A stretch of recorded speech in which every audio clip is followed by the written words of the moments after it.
আসসালামু আলাইকুম ওয়া রাহমাতুল্লাহি ওয়া বারাকাতুহু। সবাই কেমন আছেন? আশা করি ভালো আছেন। আলহামদুলিল্লাহ আমিও ভালো আছি। আমি আপনাদের সামনে খুবই অসাধারণ একটি চিংড়ি মাছের মালাইকারি নিয়ে হাজির হলাম। আসলে এই চিংড়ি মাছের মালাইকারিটা খুবই সাধারণ এবং ঘরোয়া টিপস।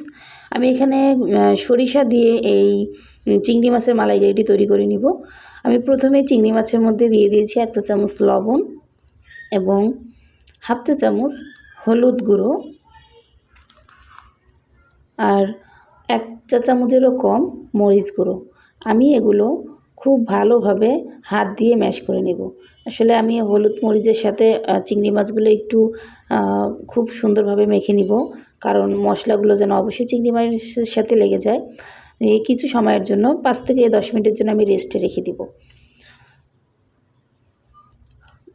তারপর আমি এখানে নিয়েছি কিছু মশলা বাটা। এখানে নিয়েছি আমি সরিষাগুলো খুব সুন্দরভাবে ধুয়ে বেটে নিয়েছি, আর নিয়েছি আদা, জিরা, রসুন আমি একসাথে খুব সুন্দরভাবে বেটে নিয়েছি। আমি বাটাটা আপনাদের সাথে শেয়ার করি নাই, কিন্তু মশলাগুলো এখানে আমি কি ব্যবহার করতেছি আমি আপনাদেরকে দেখাচ্ছি।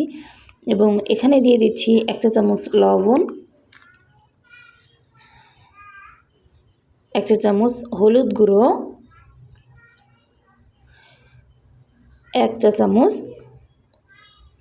মরিচ গুঁড়ো।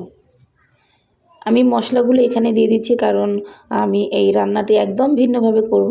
দিয়ে দিচ্ছি 1 চা চামচ এলাচ গুঁড়ো এবং 1 চা চামচ জিরার গুঁড়ো। আমি এই সমস্ত উপকরণগুলো একসাথে মিক্সড করে নিব, কারণ আমি এই রান্নাটা একদমই ভিন্নভাবে করে নিব। দিয়ে দিচ্ছি এখানে সামান্য পরিমাণ পানি। এখানে অতিরিক্ত পানি দেওয়ার কোনো প্রয়োজন নাই।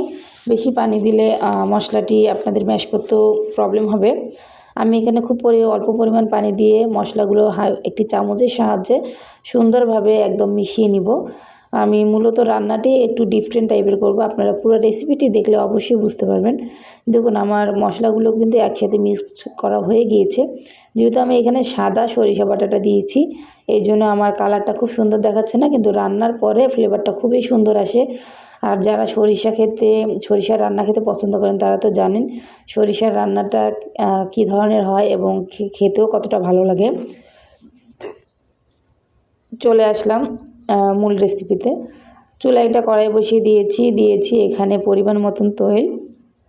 তরকারি অনুযায়ী তেলটা ব্যবহার করেছি। যে যতটুকু তেল মশলা খেতে পছন্দ করেন সে ততটুকুই ব্যবহার করবেন। এবং আগে থেকে মশলা দিয়ে মিক্সড করে রাখা চিংড়ি মাছগুলো আমি তেলের মধ্যে ভেজে নেব। চিংড়ি মাছ বেশি ভাজতে হয় না, ভাজলেও শক্ত হয়ে যাবে। চুলার জালটা মিডিয়ামে রেখে কিছু সময় লাড়াচাড়া করলে দেখবেন যে চিংড়ি মাছগুলো খুব সুন্দর লাল হয়ে আসবে। আপনারা চাইলে চিংড়ি মাছ ছোটো বড়ো করে নিতে পারেন। আমি এখানে মিডিয়াম সাইজের চিংড়ি মাছগুলো নিয়েছি। আপনারা চাইলে এর থেকে বড়ো চিংড়ি মাছও ব্যবহার করতে পারেন, কোনো প্রবলেম নাই। দেখেন আমার চিংড়ি মাছটি কিন্তু ভাজা হয়ে গিয়েছে, অর্থাৎ লাল হয়ে গিয়েছে। চিংড়ি মাছ ভেজে রান্না করবেন, দেখবেন খুবই ভালো লাগবে। আর অতিরিক্ত ভাজবেন না, অতিরিক্ত ভাজলে চিংড়ি মাছগুলো শক্ত হয়ে যাবে। আর আমার রেসিপিটা কেমন হচ্ছে অবশ্যই কিন্তু কমেন্টে জানাবেন এবং লাইক দিতে কিন্তু ভুলবেন না। আপনাদের একটি লাইক, একটি কমেন্ট আমার আরেকটি ভিডিও বানানোর মোটিভেট বাড়িয়ে দেয়। তো অবশ্যই পাশে থাকবেন এবং না টেনে পুরো ভিডিওটা দেখার চেষ্টা করবেন। আমি একটি করে চিংড়ি মাছগুলো এখন তুলে নিচ্ছি। আবার একই তেলের মধ্যেই আমি মশলাগুলো দিয়ে দিচ্ছি, কারণ আমি তেলগুলো অপচয় করব না। যেহেতু আমরা রান্না করি তারা অবশ্যই আমরা জানি। আগে থেকে মেখে রাখা মশলাগুলো আমি তেলের মধ্যে আবারও ভালোভাবে কষিয়ে নিচ্ছি। প্রয়োজন হলে এখানে আরও কিছু পরিমাণ তেল দিয়ে দিবেন, কিন্তু আমার এখানে তেলের প্রয়োজন নেই, যেহেতু আমি সরিষা দিয়ে রান্নাটা করছি।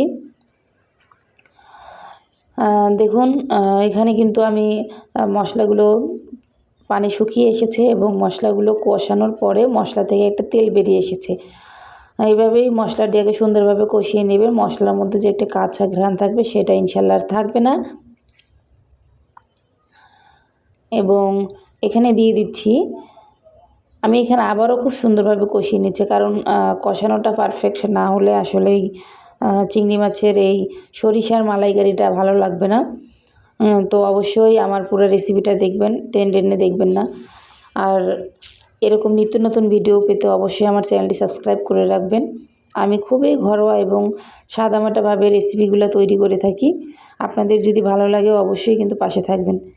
আমার মশলাটি কষানো হয়ে গিয়েছে।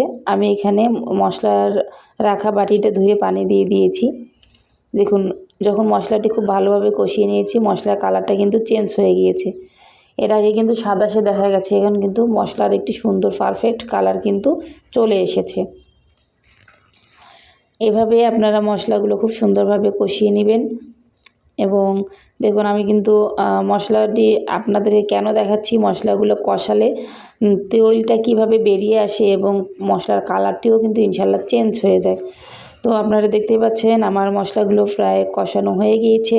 আমি আর কষাবো না এবং আগে থেকে ভেজে রাখা চিংড়ি মাছগুলো এখানে দিয়ে দিচ্ছি। আপনারা চাইলে এখানে টুকটাক 2-1টা সবজি ব্যবহার করতে পারেন, আর না হলে চিংড়ি মাছের মালাইকারিটা এইভাবে রান্না করতে পারেন।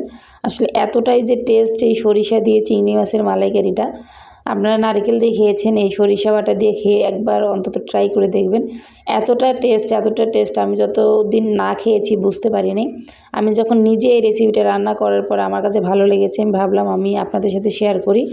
এই জন্য আপনাদের সাথে আমি এই চিংড়ি মাছের মালাইকারিটা শেয়ার করলাম। তো পুরো ভিডিওটা কিন্তু অবশ্যই দেখবেন, টেনে টেনে দেখবেন না, কারণ টেনে টেনে ভিডিও দেখলে আসলেই এত কষ্ট করে ভিডিও বানাই, আপনারা যদি পুরো ভিডিওটা না দেখেন আসলে কিন্তু ভালো লাগে না। এবং অবশ্যই কিন্তু লাইক দিতে ভুলবেন না, কমেন্ট করতে ভুলবেন না প্লিজ। আর আমার ভিডিওগুলো কেমন লাগে অবশ্যই কিন্তু জানাবেন। আর আমি ঘরে থাকা উপকরণ দিয়ে কিন্তু ভিডিওগুলো বানাই। আমি আবারও চিংড়ি মাছের সাথে সব কিছু সুন্দরভাবে কষিয়ে নিচ্ছি মশলাগুলো।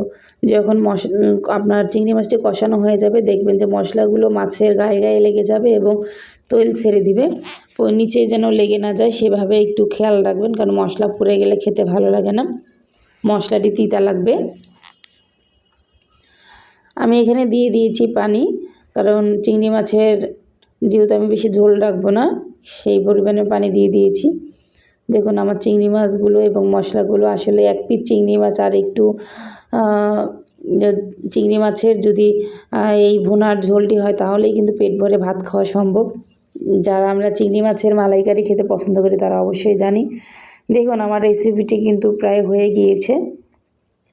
যেহেতু মশলা দিয়েছি, একবারে টেনে নিলে, ঝোল শুকিয়ে নিলে আসলেই হয়ে যাবে। মানে দেখুন, আমার চিংড়ি মাছের মালাইকারিটি কিন্তু রান্না কমপ্লিট। জানি না ক্যামেরার সামনে কেমন দেখাচ্ছে, কিন্তু আমি আপনাদেরকে পরিবেশন করে দেখাচ্ছি যে আমার রেসিপিটা আসলে মূলত কতটা পারফেক্ট হয়েছে। যদি রেসিপিটি ভালো লেগে থাকে অবশ্যই লাইক, কমেন্ট, শেয়ার করে পাশে থাকবেন এবং আমার চ্যানেলটি কিন্তু সাবস্ক্রাইব করতে ভুলবেন না। লাইক দিবেন অবশ্যই এবং কমেন্টে জানাবেন আমার রেসিপিটা কেমন হয়েছে। যদি ভালো লেগে থাকে অবশ্যই কমেন্টে জানাবেন, যদি ভালো না লেগে থাকে তাহলেও কমেন্টে জানাবেন। সবাই ভালো থাকবেন, সুস্থ থাকবেন, আমার চ্যানেলের ভিডিওগুলো দেখবেন। আল্লাহ হাফেজ। আসসালামু আলাইকুম ওয়া রাহমাতুল্লাহি ওয়া বারাকাতুহু।